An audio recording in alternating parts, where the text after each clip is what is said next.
This time we're going to talk about nuclear synthesis, and you need to know the definition of this. Nuclear synthesis is the process of building larger elements out of smaller elements. In the beginning of the universe, everything was made out of hydrogen and helium. Those were the first two primordial elements that were created after the Big Bang. All other elements actually were created in stars and in the process of a star going through its life cycle. If we look at the oldest things that we can see, like globular clusters, and globular clusters are at least 12 billion years old, those globular clusters only contain hydrogen and helium. And so through the process of time, through the process of stellar evolution, we have had all the other elements created. So how does this kind of work? Some of you were very astute when I was talking about fission and fusion, and your brain kind of went tilt a little bit, and you had a funny look on your face when I was trying to explain the difference between fission and fusion, because they are actually appear to be kind of the opposite of each other. There is a graph in nuclear physics, and it is called energy per nucleon. Okay, energy per nucleon. This is real nuclear physics here.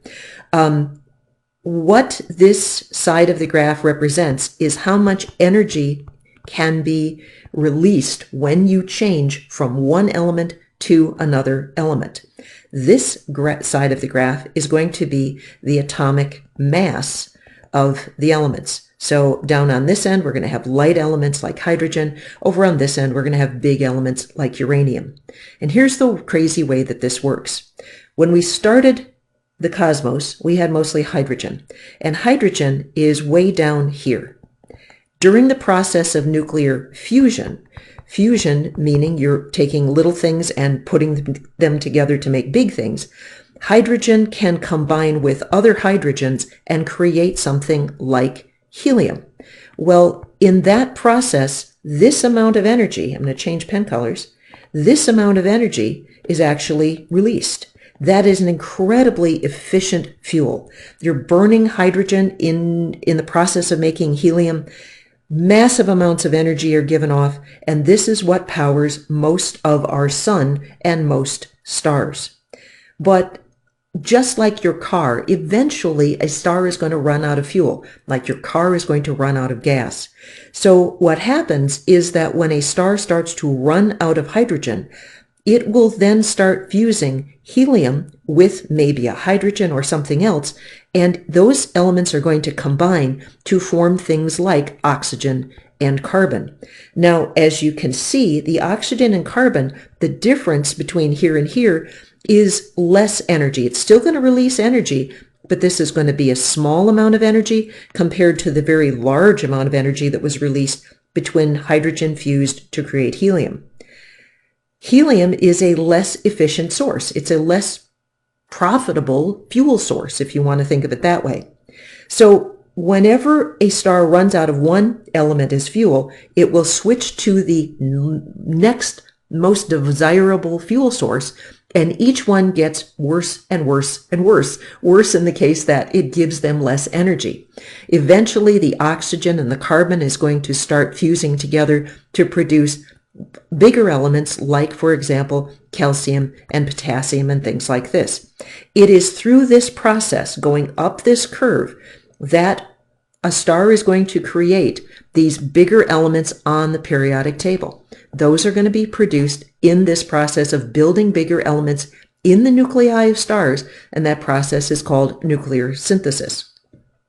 Now, fusion is this side of the curve. Fission, which is what occurs in nuclear power plants, is the other side of the curve. If you take a big element like uranium, a large nuclei, and you break it into smaller pieces, let's say you break it into a potassium and a barium or something like that, what happens is it releases this much energy. A small amount of energy gets released. Fission is a less energetic reaction. There is a lot less energy produced by nuclear fission than by nuclear fusion. Stars don't typically use fission. We use these, as I mentioned, in power plants and nuclear weapons. But so this is the weird way how you can put atoms together to get energy released, and you can break atoms apart to get energy released. It sounds kind of backwards, but I didn't invent it. That's the way nature works. We're going to talk more about this nuclear synthesis process as we talk through the life cycle of stars.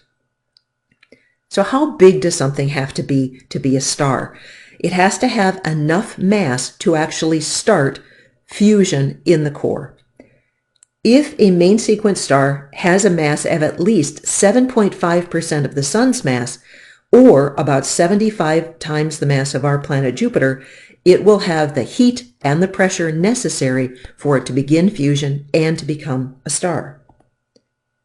Now, not all stars are created equal. Some are small and cool, some are big and hot. If you end up with a star that's 13 to 75 times Jupiter's mass, it's kind of a wimpy star. It's called a brown dwarf. There is enough heat and pressure present to fuse hydrogen into deuterium, which is heavy hydrogen, 2 atomic nuclei, plus another deuterium to actually make helium with an atomic number of 4. But that's it. Once it's done that, it's done. It's run out of fuel. It's kind of like throwing a paper plate on a bonfire. It's going to burn a little bit, but not give off an awful lot of heat. These brown dwarfs are small and they are dim. This happens to be an artist's picture of a brown dwarf because they are so dim that we can see little tiny droplets of heat when we're actually seeing them out in the cosmos, but we don't get much detail from them.